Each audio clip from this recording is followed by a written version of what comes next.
where do we begin? The Hostess City of the South is the heart and soul, one of the most quaint but historic regions in the nation. It's the pulse of coastal Georgia. Greetings from Savannah. In this treasure box of a city, stunning antebellum architecture adorns the skyline. Unlike many other cities in the Peach State, Savannah and its historic buildings were spared from General Sherman's destructive March to the Sea. In late 1864, Sherman laid waste to the now capital of Atlanta and marched through the state to Savannah, which negotiated a peaceful surrender in an effort to save the city from burning.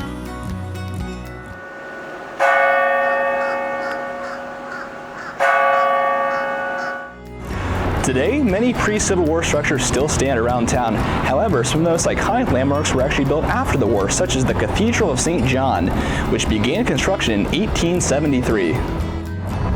And Savannah City Hall, a Renaissance revival structure that was built in 1906 and has served as the seat of the municipal government ever since. Fun fact, more than 40% of the buildings in Savannah carry some sort of historical significance. Savannah was laid out in 1773 according to an urban planning concept known as the Oglethorpe Plan. It was based around 4 open squares that were each surrounded by 8 city blocks. But that plan was abandoned in the late 18th century, and the number of public squares in the city skyrocketed to 24. Today, 22 of these historic and charming squares remain. In its modern-day state, Savannah and the surrounding region thrives on tourism, as the city recently recorded 14 million visitors in a single year. And as historic and bustling as downtown Savannah may be, it only scratches the surface of why this town appeals to the masses from far and wide. Nearby Tybee Island is a popular summer destination for beachgoers and history buffs alike. This is Tybee Island Lighthouse, the first light built on the South Atlantic coast of the United States. The tower that stands behind me today is actually the 4th iteration. The first 3 were destroyed by a storm, shoreline erosion, and fire during the Civil War respectively, but it was the 4th and final iteration that has stood the test of time. Today, Tybee Island Lighthouse soars 144 feet over the shore of coastal Georgia. Savannah's roots in the depths of history extend to another massive and deadly war. Here at the Museum of the Mighty 8th Air Force, aircraft used in the European theater by the 8th Air Force of the U.S. Army Air Corps are on display. Located near the Savannah Hilton Head Airport in Pooler, the museum aims to educate visitors young and old about the groundbreaking technology that debuted during World War II. Just a year before the United States went to war with the Axis powers, Savannah experienced its own little taste of destruction, but this time, it was the destructive force of nature. In 1940, a massive hurricane ravaged Savannah and battered this ballpark, originally called Municipal Stadium when it opened in 1926. The park experienced significant damage, but it was Spanish-American War veteran General William Grayson who led the charge to secure funds to rebuild the ballpark. The mission was successful, and deservingly so, the stadium was later renamed in his honor. Since Grayson Stadium's debut almost a century ago, Savannah has seen countless Major League legends step up to the plate. Baseball fans who have packed the stands at Grayson have witnessed the prowess of some of the all-time greats, such as Jackie Robinson, Hank Aaron, Babe Ruth, and Mickey Mantle. The first team to take the field at Grayson was known as the Savannah Pathfinders. Formed in 1904, they were later renamed the Savannah Indians, a moniker that was passed on to several minor league clubs in the city's history. Other Savannah teams who called the stadium home include the Athletics, Redlegs, Pirates, White Sox, Senators, Braves, and Cardinals. As you can see, there was little creativity when naming these affiliates. But the most successful and the longest lasting minor league team to call Grayson Stadium home were the South Atlantic League's Savannah Sand Gnats. Originally christened the Savannah Cardinals, the franchise arrived in 1984. The previous season, the AA Braves left for Greenville, South Carolina, and ultimately Mississippi, which left Grayson without a tenant. But the Cardinals would rebrand in 1996 as the Savannah Sand Gnats, reaffiliating with the Dodgers. They'd also field farm teams with the Rangers, Expos, Nationals, and Mets before departing for Columbia, South Carolina at the conclusion of the 2015 campaign. Over the course of their 31 seasons in Savannah, the Sandgnats produced many Major League stars, such as Adrian Beltre, Jacob deGrom, and Ryan Zimmerman. But Savannians didn't have to wait long here to crack at the bat again in their city, as a new team set up shop in 2016, the Savannah Bananas.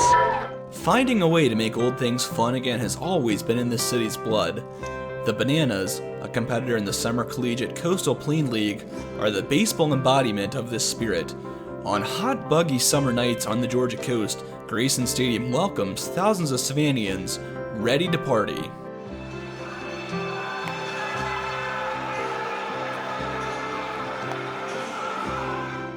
The Bananas were the Coastal Plain League Organization of the Year in 2016 and 17, and they broke the attendance record their first 3 years in the league. The team draws more fans than any other Coastal Plain team annually, as almost 118,000 people passed through the gates at Grayson in 2018. Tickets to Bananas games are snatched up in a hurry. As of the end of the 2019 season, the Bananas boast an 88-game sellout streak and were in prime position to extend that record heading into 2020. Because of the high demand and limited amount of seats available, Bananas tickets are hot on the secondary markets. Interested fans often barter and make trades to secure a pair of stubs. Perhaps the only local tickets harder to secure are the prized badges which grant access to the Masters, which takes place just 120 miles up the road at Augusta National Golf Club. So, what can you expect at a Bananas game? Well, that's just it. The lure of an unforgettable night at Grayson lies in its unmatched aura. Simply put, you can expect the unexpected. For example, Savannah's first base coach, Maceo Harrison, uses some rather impressive dance moves to relay signals to batters. He's just the second such dancing base coach, as his predecessor, Darius Johnson, was most likely the world's first. And that's just Exhibit A in the case of, well, you don't see that anywhere else. With the Bananas still in their infant stages, the craziness shows no signs of stopping anytime soon. The team had quite a slate of promotions planned for 2020, but as we all know, 2020 is turning out to be quite the year, and nothing that's been going on can be classified as normal, but honestly, that's just fine in Savannah, where normal is boring anyway. Major League Baseball, among other sports, has been on hiatus for quite some time now due to the pandemic. And it's not clear when minor league baseball will return either as a result of that.